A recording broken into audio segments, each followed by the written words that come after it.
강영가 김창욱 씨라는 분을 아십니까? 그분이 한번 예능 프로그램에서 이런 명언을 소개한 적이 있습니다. 구름은 바람 없이 움직일 수 없고 사람을 움직이는 것은 오직 사랑이다. 네, 좋은 말이죠. 구름은 바람 없이 움직일 수 없고 사람을 움직이는 것은 오직 사랑이다. 이 말을 딱 이렇게 소개를 하고 나서 이제 그 말이 어디 이렇게 레스토랑에 있었다고 하더라고요. 그 밑에 이렇게 적혀 있었다고 합니다. 병천순대. 그러니까 병천순대집에서 만든 아름다운 명언이에요. 그래서 멋있는 말이잖아요. 구름은 바람 없이 움직일 수 없고 사람은 사랑 없이 움직일 수 없다, 뭐 이런 말이지 않습니까? 참 멋있는 말이죠. 동기를 부여하는 말도 많이 있습니다. 뭐 윈스턴 처칠이 이런 말을 했는데요. 바람이 불지 않으면 노를 저어라. 뭐 바람이 불어서 도와주는 일이 없으면 본인이 열심히 애를 써라, 뭐 이런 말인데요. 저도 예전에 그 노트 앞에 이런 문구를 써놨던 것이 기억이 납니다. 그냥 무명의 사람이 쓴 건데요. 내가 헛되이 보낸 오늘은 어제 죽은 이가 그토록 바라던 내일이다, 막 이런 거 이제 노트에 적어놓고 결심을 하죠. 열심히 해야지. 그리고 이제 나중에 보면 노트가 깨끗해요. 그런데 우리는 이렇게 여러 가지 명언, 격언 이런 것들을 우리는 많이 나누기도 하고 읽기도 하고 보기도 하고 그렇게 합니다. 잠언이라는 이 성경의 책은 이런 속담이나 격언을 묶어놓은 책입니다. 어떤 분에게 배웠는지는 기억이 나지 않지만 잠언은 우리의 삶에 유익하기 때문에 하루에 한 장씩 읽으면 좋다라는 말을 들은 적이 있습니다. 그래서 잠언이 31장까지 있지 않습니까? 그래서 보통 한 달이 30일이나 31일로 되어 있으니까 1일에는 1장을 읽고 2일에는 2장을 읽고, 만약에 30일까지 있는 날이면 30일째 되는 날에 30장도 읽고 31장도 읽고, 이렇게 읽으면 잠언을 1년이면 12번 읽을 수 있다, 이런 말을 제가 예전에 들은 적이 있습니다. 잠언을 읽으면 무엇이 그렇게 유익하기에 우리에게 그렇게 잠언을 많이 읽으라고 하는 것입니까? 생각해 보면 일단 잠언은 꼭 예수님을 믿지 않는다 하더라도 우리의 삶에 도움을 줍니다. 우리가 일반 은총의 영역에서도 잠언의 내용을 보면 참 배워야 될 내용들이 많이 있습니다. 부지런함에 대함이라든가 인간관계에 대함이라든가 말에 대한 것이라든가 우리가 일반적으로도 배울 수 있는 여러 내용들이 있습니다. 잠언을 읽다 보면 우리가 평상시에 사용하는 속담과 유사한 내용도 있다라는 것을 발견하게 되는데요. 예를 들어 콩 심은 데 콩나고 팥 심은 데 팥난다 라는 표현이 있습니다. 원인에는 어떤 결과가 따른다라는 말이죠. 잠언에도 비슷한 표현이 있는데요.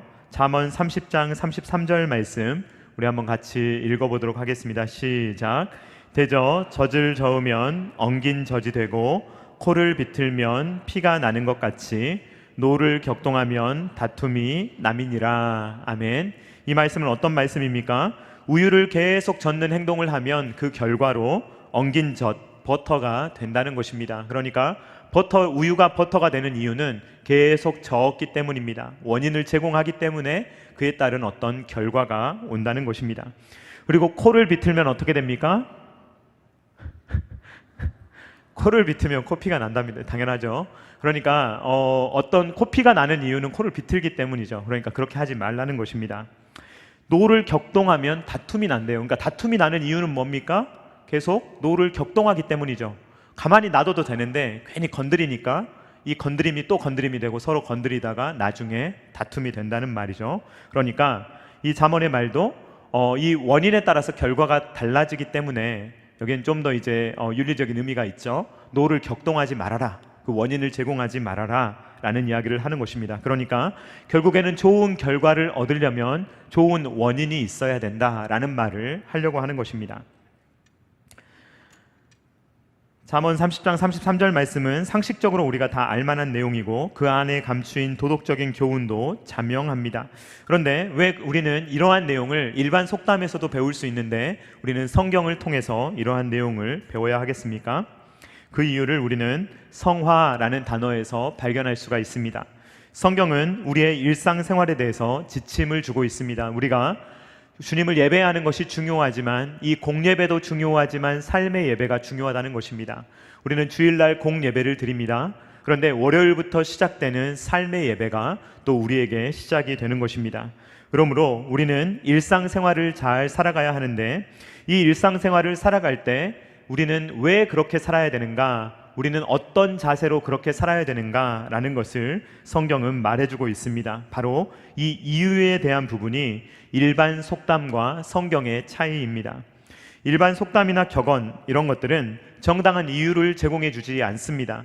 왜 그래야 되는지에 대한 이야기보다는 이렇게 하는 게 좋을걸, 이렇게 사는 것이 유익할걸 이라고 말하지만, 그 근본 이유, 우리가 왜 그래야 되는지, 왜 그렇게 살아가야 되는지에 대해서는 잘 말해주지 않습니다. 그리고 일반 속담이나 격언은 우리의 인생에 도움이 되는 것도 있지만 우리의 인생에 해로운 것도 있습니다. 예를 들면 랄프 waldo 에머슨이라는 분이 이런 말을 했습니다. 자기 신뢰는 성공의 첫 번째 비결이다.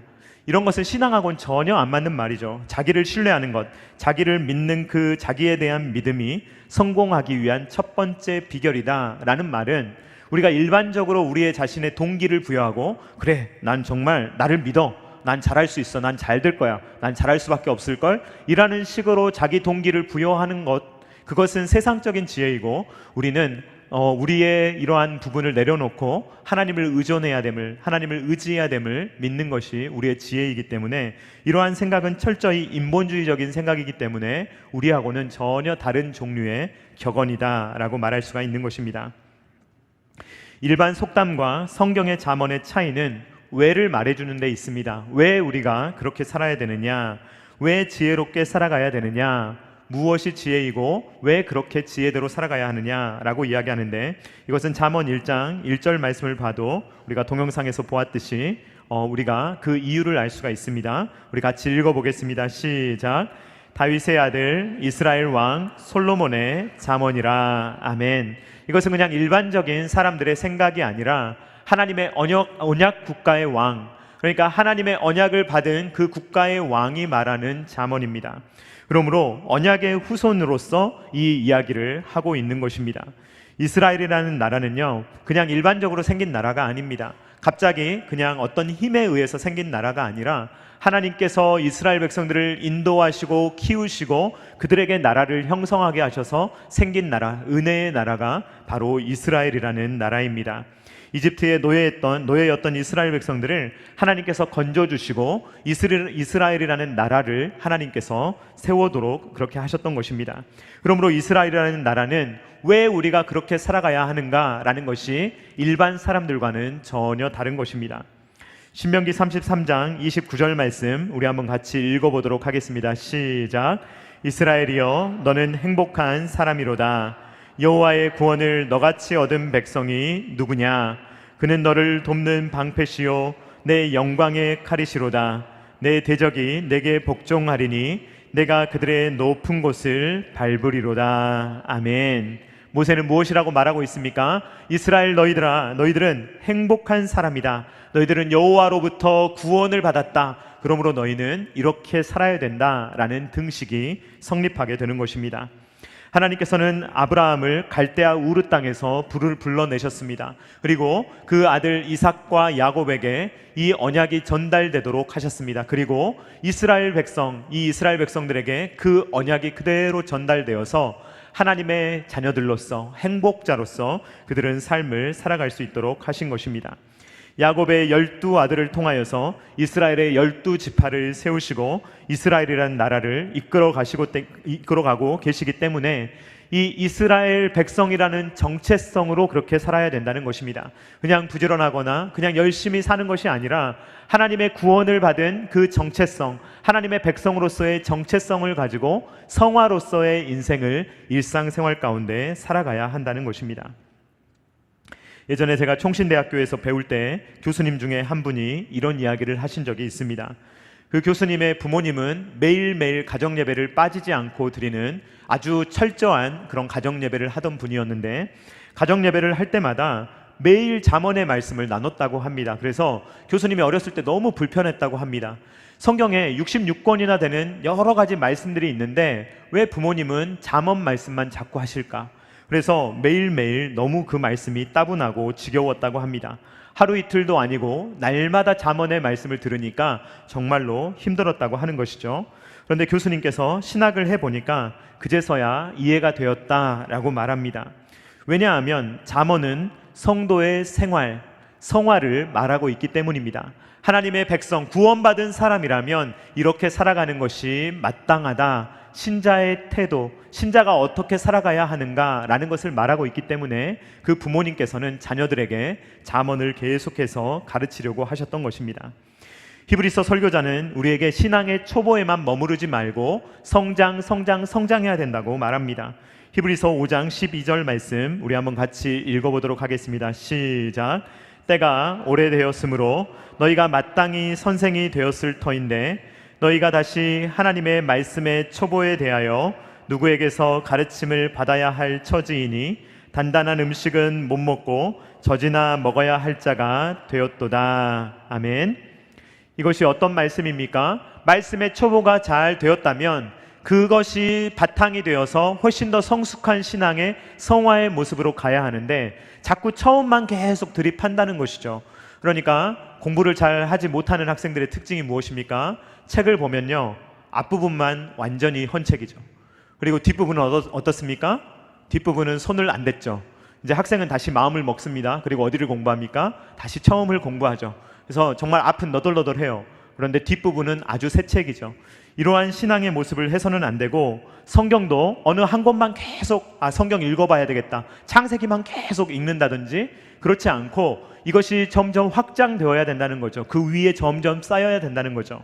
그러면 성도에게 있어서 가장 중요한 부분은 무엇이냐? 열매라고 말할 수 있는 삶이라는 것입니다. 성도에게 있어서 구원의 초보, 우리가 반드시 알아야 되는 복음의 능력을 아는 것은 너무 중요하고 우리의 기초적인 그러한 부분이지만 계속 그 부분에만 붙어 있는 것이 아니라, 그렇다면 나는 어떻게 살아야 되는가? 하나님을 믿는 사람은 어떻게 열매를 맺어야 되는가로까지 나아가야 한다는 것입니다. 그러니까 히브리서 설교자는 계속해서 첫 부분만 이야기하지 말고 이제는 첫 부분이 바탕이 되어서 그 부분에서 힘을 얻어서 어느 방향으로 나아가야 되는지를 좀 더 생각해야 된다라고 말합니다.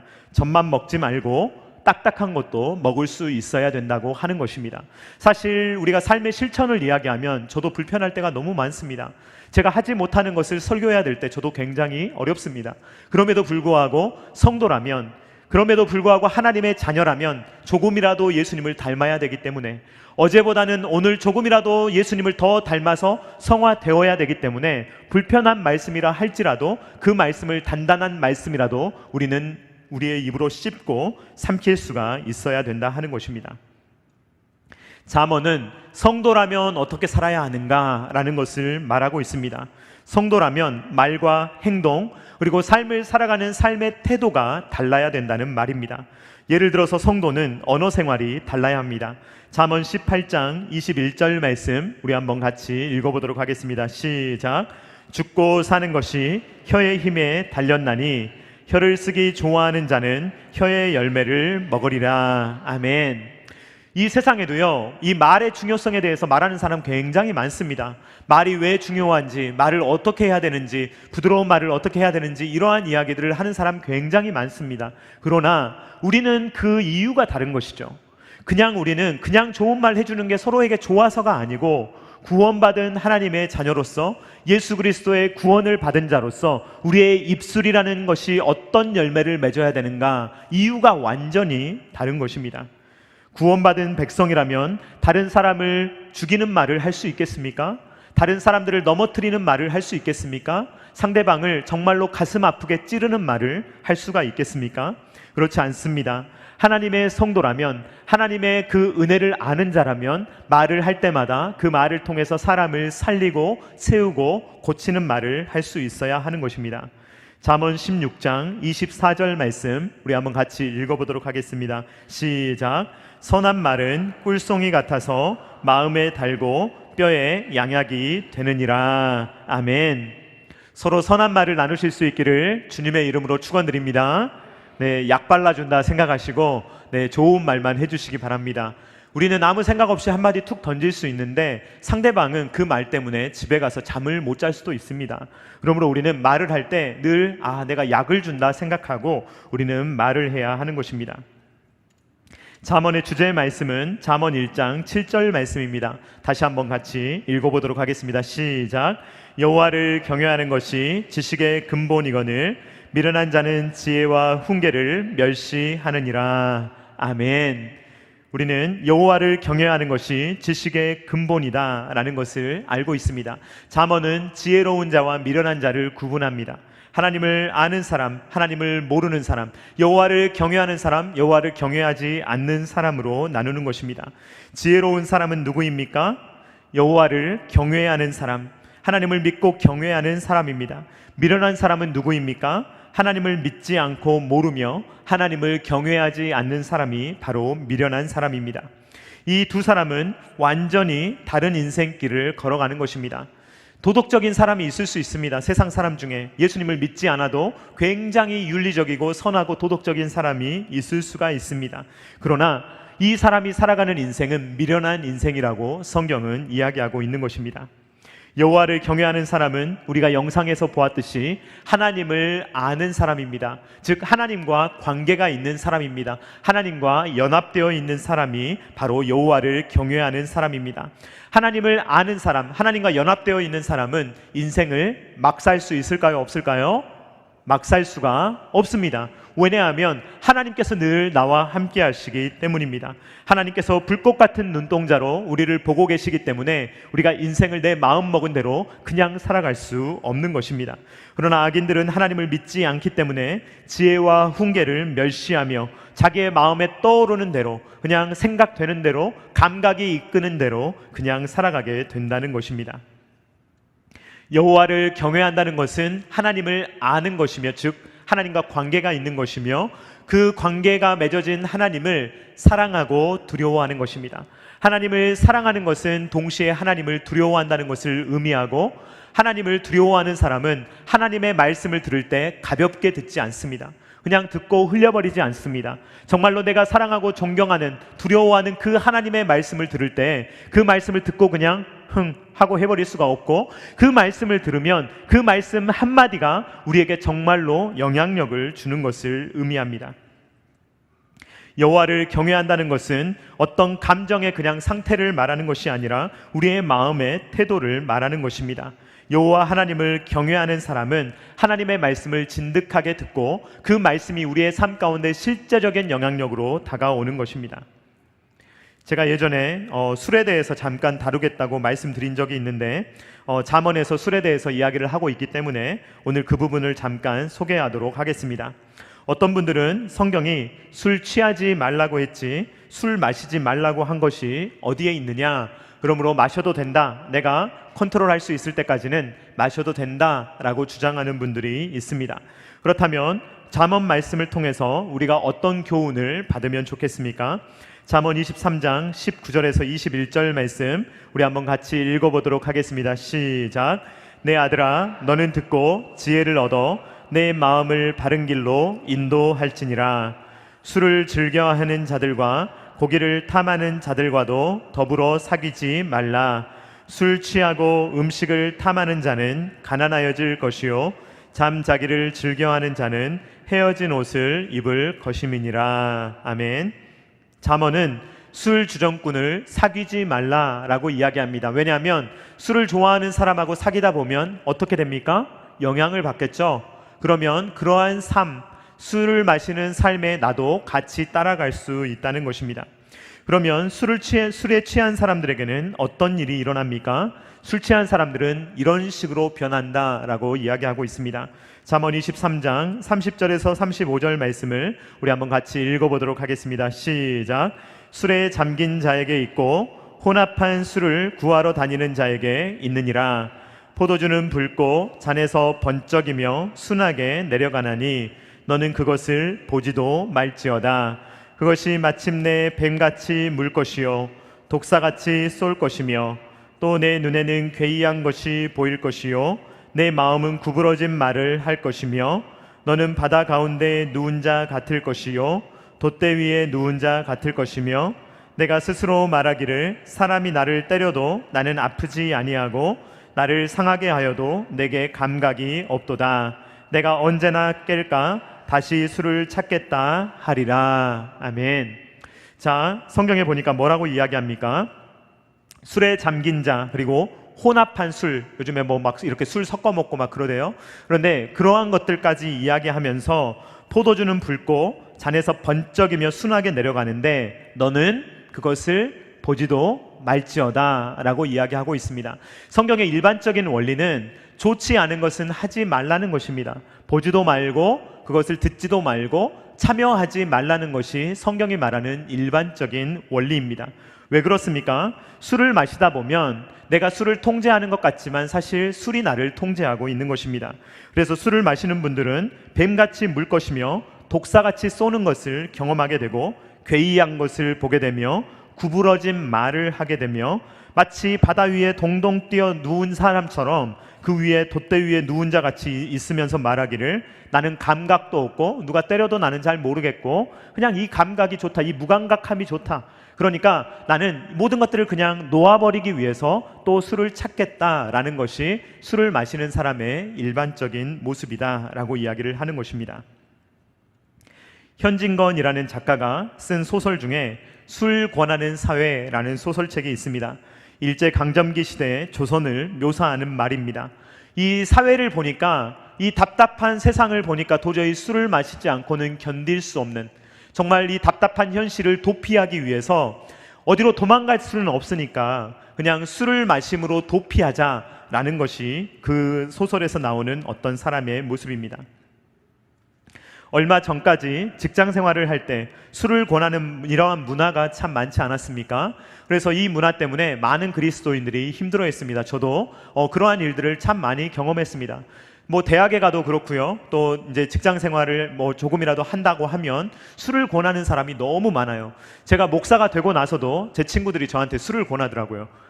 친구 만났으니까 한잔 해라 뭐 이런 식으로 목사라고 하는데도 자꾸 먹으라고 해요. 그 술 마시는 사람들의 특징이에요. 그런데 요즘에는 그런 문화가 많이 없어졌는데요. 그런데 제가 이제 보니까 요즘은 좀 더 무서워진 것 같아요. 사회에서는 잘 권하지 않는데 미디어가 너무 권하는 것 같아요. 그래서 이 유튜브나 요즘에 먹방이나 아니면 예능 프로그램을 보면 이 술에 대한 것들을 굉장히 이제 PPL이라고 하죠. 굉장히 홍보하고, 물론 이제 주류 회사에서 그렇게 하는 것이겠지만 많은 연예인들이 그 홍보 때문에 나와서 술 마시는 삶을 굉장히 낭만적이고 정말로 행복한 어떤 낭만적인 모습으로 그려주고 있는데 사실 그렇지가 않은 것입니다. 성경은 술을 권하는 것 같습니까? 술을 권하지 않는 것 같습니까, 여러분? 네? 별로 크게 말씀하고 싶지 않으십니까? 술을 권하지도 않고 보지도 말라라고 이야기를 합니다. 왜냐하면 술이라는 건 사람을 비정상적으로 만들기 때문입니다. 술을 마시다 보면 그 사람의 평상시의 어떤 맑은 정신이 아니라 흐리멍텅한 상태로 사람을 만드는 것입니다. 또 술을 너무 좋아해서 이 술에 이제 거의 팔린 인생이라고 봐야 되겠죠. 감각에 이끌린 삶, 이 미각, 그러니까 이 식탐에 이끌린 삶 중에 이 알코올에 중독된 사람들의 모습을 보면 무섭습니다. 알코올을 얻기 위해서라면 뭐든지 하죠. 예전에 이제 교회로 찾아오시는 분 중에 좀 이렇게 힘들어서 오시는 분들이 있어요. 그러면 1,000원만 달라고 합니다. 그런데 그런 분들이 와서 배가 고프다고 1,000원을 달라 해서 1,000원을 주면 그분들은 뭘 하시냐면 술을 사서 드세요. 막걸리를 사서 드십니다. 그러니까 술이 그 사람의 인생을 완전히 장악해버리는 것이죠. 그래서 성경은 술에 대해서 좋게 이야기하지 않고 오히려 술을 즐겨하는 자들과 사귀지도 말라고 이야기를 하는 것입니다. 사랑하는 성도님들, 술을 마시는 것은 구원하고는 아무 상관없습니다. 구원하고는 아무런 상관이 없어요, 여러분. 구원하고는 아무런 상관이 없어요. 그렇지만, 그러니까 제가 왜 이야기를 하냐면요, 어떤 분들은 꼭 이렇게 이야기를 해요. 전도를 하면요, 제가 술을 마시기 때문에 교회는 못 가겠습니다. 제가 술을 끊어야 갈 수 있을 것 같은데요. 그렇지는 않습니다, 여러분. 술을 마셔도 오셔도 됩니다. 그런데 문제는 뭐냐, 마음껏 마셔도 된다는 이야기 아닙니다. 또 오늘 막 복음을 들었노라 막 이렇게 하시면 안 돼요. 막 영상에 여기만 잘라가지고 뭐 마셔도 된다더라 막 이렇게 하지 마시고. 네, 한국 교회에 왜 이런 술 문화가 있게 되었느냐를 제가 좀 설명을 드릴게요. 한국은요, 외국은 좀 덜해요. 그러니까 외국 목사님들 중에 술을 드시거나 뭐 시가를 피우시거나 이런 분들 많이 있습니다. 그런데 유독 한국은요, 술 담배 하는 목사님들 잘 이해가 안 되는 분위기였고, 요즘은 조금 이게 완화됐는데 요즘도 그런 어떤 상황이 있죠. 제가 술 마시고 있으면 여러분 어떻겠습니까? 말씀이 들리겠습니까? 안 들리겠죠? 예. 그런데 왜 이런 것이 오게 됐느냐, 그 부분을 제가 좀 설명을 드리려고 합니다. 우리나라에 이런 독특한 어떤 개념이 생긴 이유는요, 일제 강점기 때문입니다. 일제 강점기에 이제 일본이 했던 일이 무엇이냐, 일본이 가장 경계했던 것이 뭐냐면요, 아이들이 교육을 받는 거였어요. 아이들이 교육을 받으면 어떻게 됩니까? 의식이 트이겠죠. 의식이 트이면 어떻게 하겠어요? 이렇게 현실을 바라보고, 우리나라가 왜 이렇지? 왜 우리나라가 일본에 이렇게 억압을 받고 있지? 이거 이상한데? 라고 생각하면서 민족 지도자들이 잘한다는 것입니다. 그러면 아이들을 이렇게 망가뜨리는 방법이 뭐가 있겠습니까? 어렸을 때부터 아이들을 망가뜨리려면 어떻게 하면 됩니까? 자기 절제를 하지 못하도록, 그러니까 의식이 깨어있지 못하도록 잠재우는 걸 하는 거예요. 이것은요, 그 다른 나라를 말살하려는 나라들이 거의 다 쓰는 방법입니다. 미국에서 인디언들을 그렇게 만든 것도 이런 방법이에요. 점점 씨를 말려가는 거예요. 이게 일본이 했던 방법이에요. 그래서 일본이 어떻게 했느냐, 어린 아이들, 10살도 되지 않는 아이들, 이런 아이들이 빨리 술과 담배를 배우도록 하는 것이 일본이 썼던 정책입니다. 빨리 구할 수 있도록, 쉽게 구할 수 있도록. 그러니까 아이들이 빨리 알코올 중독이 될 수 있도록 만드는 거예요. 그래야 아이들이 민족 지도자가 못 되는 거예요. 성적으로 빨리 타락할 수 있도록 이렇게 공창 제도를 만들어서 이렇게 공식적으로 일본에서 창녀촌을 만들어주는 거예요. 그래서 아이들이 빨리 그러한 맛을 맛보게 합니다. 그래서 빨리 타락하게 만드는 거예요. 그래서 그 맛을 빨리 보면 아이들이 거기서 헤어나오지를 못하니까 민족 지도자가 될 수가 없는 겁니다. 그렇기 때문에 일본이 화투를 가르쳤고요. 그러니까 빨리 화투를 배우고 도박을 배우고 술을 배우고 담배를 배우고 그렇게 살아가다 보면 아이들은 절대로 지금 그걸 좋아하지, 나라가 독립해야 된다거나 우리가 잘 살아야 된다거나 윤리적으로 살아야 된다거나 전혀 관심이 없는 거예요. 그러니까 일본이 이런 운동을 하니까 그때 당시에 기독교인들이 오늘날처럼 많지 않았지만 굉장히 영향력 있게 행동을 했던 것입니다. 당시에 그리스도인들은 이런 화투, 그 다음에 성적 순결, 그 다음에 술, 담배, 이런 아편, 이런 마약, 이런 문제에 있어서 그리스도인들은 달라야 되며 사회가 달라져야 된다는 운동을 시작을 했던 것입니다. 그래서 기독교 지도자들은 기독교 절제회라는 것을 조직했습니다. 그래서 금주, 금연, 공창제도 폐지, 생활 개선, 이런 운동을 일으킨 것입니다. 그래서 이 운동을 기독교에서 주도하면서 술을 마시지 말자, 담배 피지 말자, 성적으로 순결하자, 노름하지 말자, 이런 운동을 기독교가 중점이 되어서 일으켜 왔던 것입니다. 그러니까 이런 운동을 주도하던 그리스도인들이 술 먹고 담배 피면 사람들이 뭐라고 하겠습니까? 자기들이 그 운동을 주도하더니 자기들이 먹고 있네, 자기들이 마시고 있네, 자기들이 좋아하네 라고 말하지 않겠습니까? 그러니까 그때부터 그리스도인들은 술을 먹지 않는 사람이구나, 담배를 피지 않는 사람이구나, 성적으로 순결한 사람이구나 라는 인식이 그때부터 우리나라에는 다른 나라에 비해서 훨씬 더 강하게 인식이 된 것입니다. 사도 바울은 우리에게 뭐라고 이야기합니까? 술 취하지 말고 성령 충만함을 받으라고 이야기합니다. 에베소서 5장 18절 말씀 우리 한번 같이 읽어보도록 하겠습니다. 시작. 술 취하지 말라. 이는 방탕한 것이니 오직 성령으로 충만함을 받으라. 아멘. 네. 혹시 아직도 술이 좋으신 분이 있으면 끊어버리시기를 주님의 이름으로 축원드립니다. 있을 수도 있잖아요. 그렇죠? 없으면 좋겠지만. 술 취하지 말라. 이는 방탕한 것이니 오직 성령으로 충만함을 받으라. 자, 술과 성령이 같이 나왔잖아요. 그렇죠? 술, 성령, 이것을 같이 말하고 있잖아요. 이유가 뭘까요? 비슷해서 그래요. 자, 어떤 사람들은요, 자기가 술을 통제할 수 있다고 생각해요. 그런데 여러분들 주변에 한번 보세요. 술 마시는 분이 스스로를 통제하시는 분인지 아닌지 한번 봐보세요. 아니거든요. 저도 예전에 친구들을 많이 이제 따라다니면서 제가 이제 그 학군단을 했지 않습니까? 그 전에는 교회 사람들하고만 어울렸는데요. 이 학군단을 하면서 제가 이제 좀 많이 충격을 받았어요. 제가 모르던 문화여서.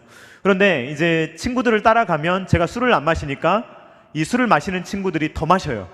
왜냐하면 이제 그 안 먹는 애가 한 명 있으니까요. 그래도 제정신인 애가 한 명 있으니까 네가 이제 뒷일을 책임져라. 그러고 이제 막 마음껏 마시는 거예요. 그러면 이제 조금만 마셔도 자기 통제를 못 해요. 자기를 똑바로 이렇게 잘 관리를 못 하더라고요. 그러니까 이 술과 성령이 하는 일이 비슷하다는 거예요. 자, 술은 어떻게 합니까? 우리에게 들어오면 우리 스스로가 통제하지 못하게 하고 우리를 이 통제에서 벗어나게 하는 것이 술이 하는 역할이거든요. 성령 하나님이 하시는 역할도 같습니다. 내 마음대로 살아가는 것이 아니라 내 삶을 성령께서 주도하시죠.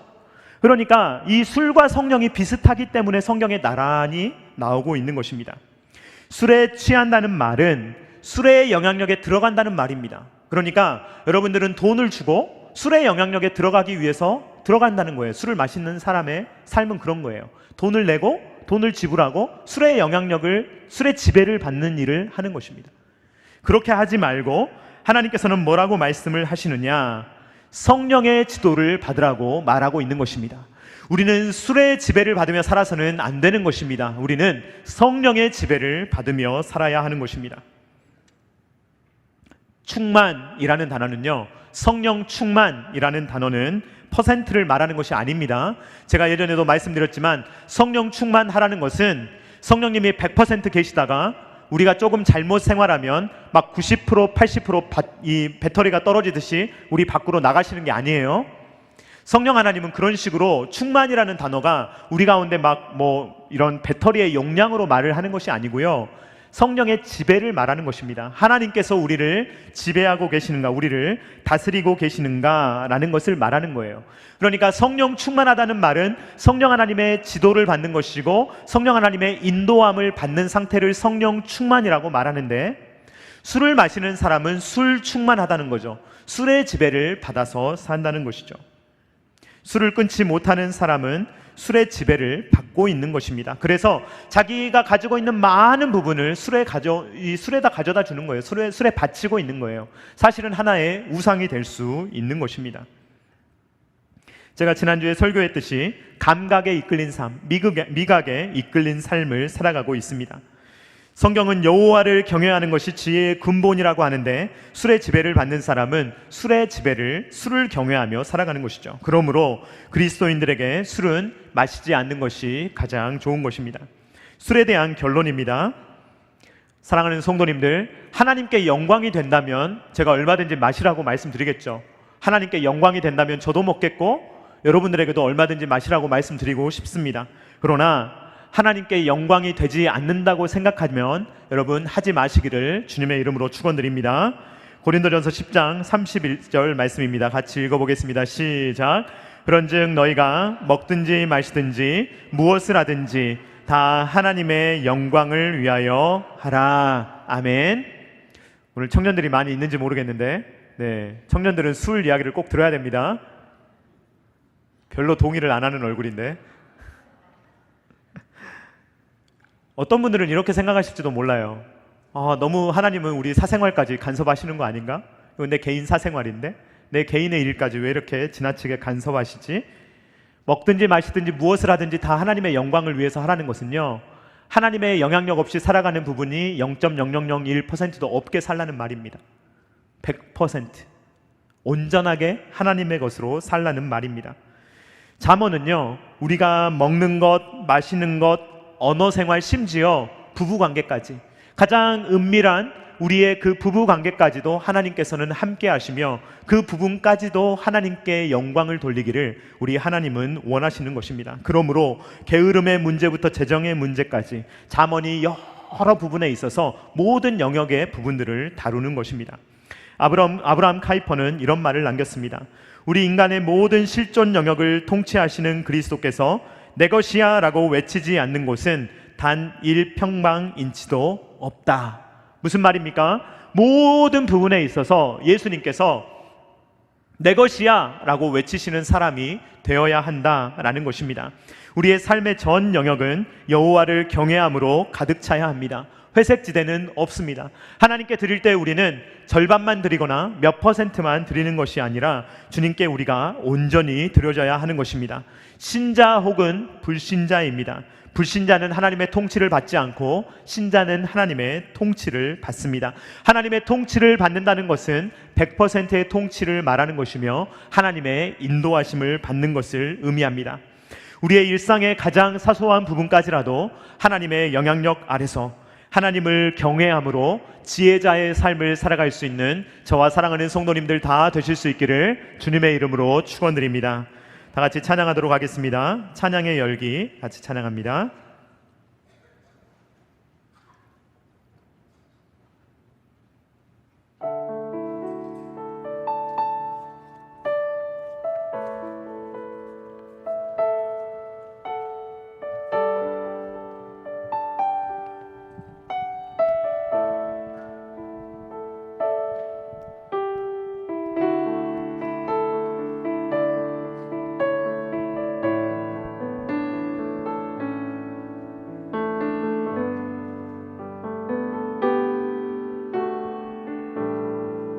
찬양의 열기 찬양의 열기 모두 끝나면 주 앞에 나와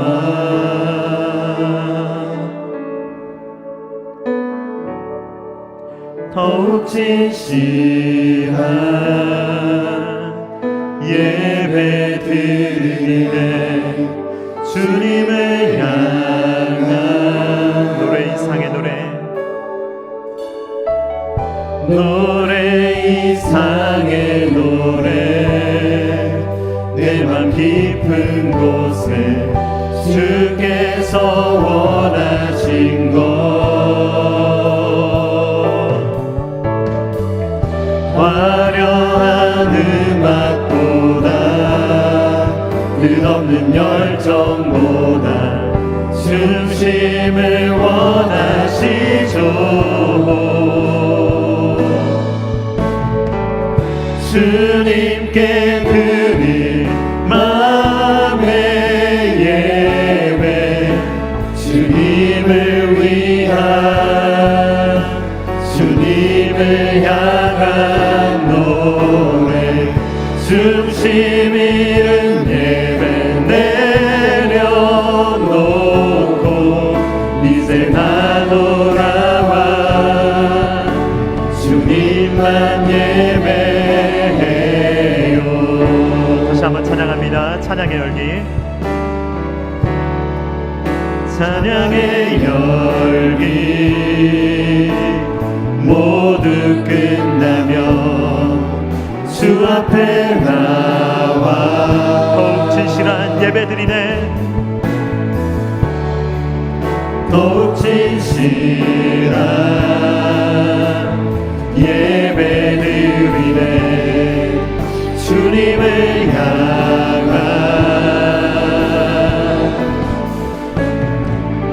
노래 이상의 노래 내 맘 깊은 곳에 주께서 원하신 것 화려한 음악보다 끝없는 열정보다 중심을 원하시죠. 주님께 드릴 마음의 예배 주님께 드릴 마음의 예배 주님을 위한 주님을 향한 노래 중심 잃은 예배 내려놓고 이제 나 돌아와 주님만 한 번 더 찬양합니다. 주님께 드릴 마음의 예배 주님을 위한 주님을 향한 노래 중심 잃은 예배 내려놓고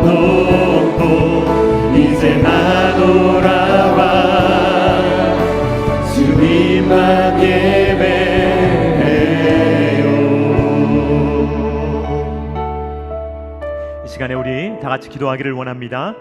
우리가 이 시간에 기도할 때 우리에게 주님 생각나게 해주시기를 기도하면 좋겠습니다. 우리가 삶의 대부분의 영역을 주님의 영역이라고 생각한다 할지라도 혹시 우리의 마음 가운데 양보 못하는 어떤 영역이 있지는 않습니까? 주님, 이 부분만은 건드리지 말아 주실래요? 이 부분은 제 거거든요. 이 부분은 제가 포기할 수 없는데요. 이런 부분이 있다면 이 시간에 우리가 주님 앞에 기도하기를 원합니다. 이 시간에 기도할 때 여호와를 경외하는 삶이 부분적으로 되는 것이 아니라 우리의 전반적인 삶의 가장 사소한 부분이라도 여호와를 경외함으로 살아갈 수 있는 우리의 인생이 될 수 있도록 주님 도와달라고 이 시간에 다 같이 주여 한번 외치고 기도하겠습니다. 주여,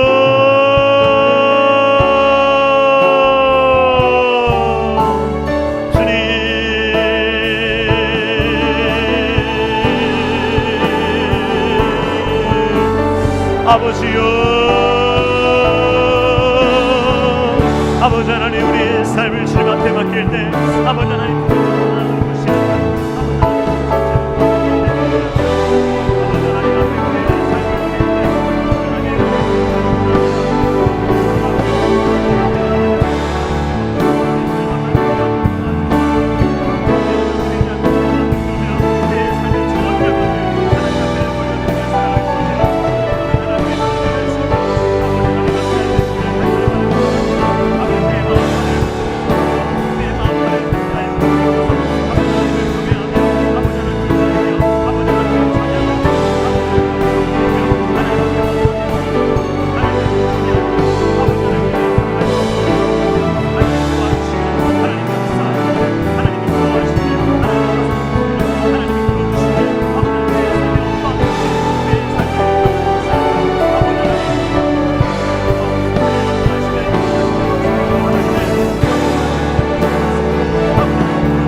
사랑하는 하나님 아버지, 감사합니다. 오늘도 우리에게 말씀하여 주시니 감사합니다. 여호와를 경외하는 것이 지식의 근본임을 우리로 하여금 깨닫게 하시니 감사합니다.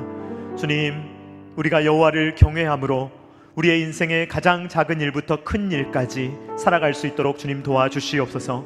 우리의 휴식을 취할 때에도, 우리가 취미 생활을 할 때에도, 운동을 할 때에도, 즐거운 활동을 하며 또 사회에서 일을 하며 가정을 돌볼 때에도, 인간관계를 맺을 때에도 주 안에서 할 수 있도록 아버지 하나님 함께하여 주시옵소서.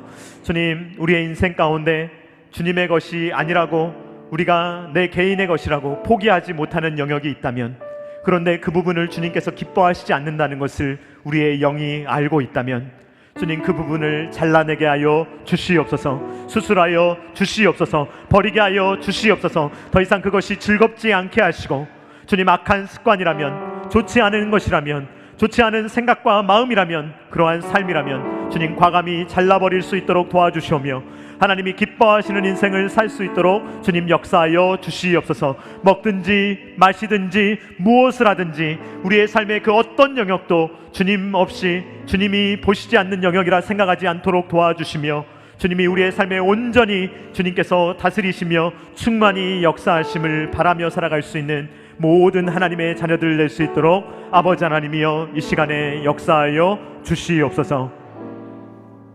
이제는 우리 구주 예수 그리스도의 십자가의 무한하신 은혜와 독생자 아들을 아낌없이 내어주신 성부 하나님의 사랑하심과 성령 하나님의 감동, 감화, 역사, 교통하심이 여호와를 경외하는 것이 지식과 지혜의 근본임을 고백하며 하나님께만 매달려 살아가기를 원하며 먹든지 마시든지 무엇을 하든지 하나님의 영광을 위해 살아가기를 원하는 사랑하는 모든 주의 자녀들의 머리 위에와 각 가정과 주님께서 피로 값주고 사신 첨단 계략교회 위에와 조국과 세계 열방 가운데 영원토록 함께 있기를 간절히 축원하옵나이다.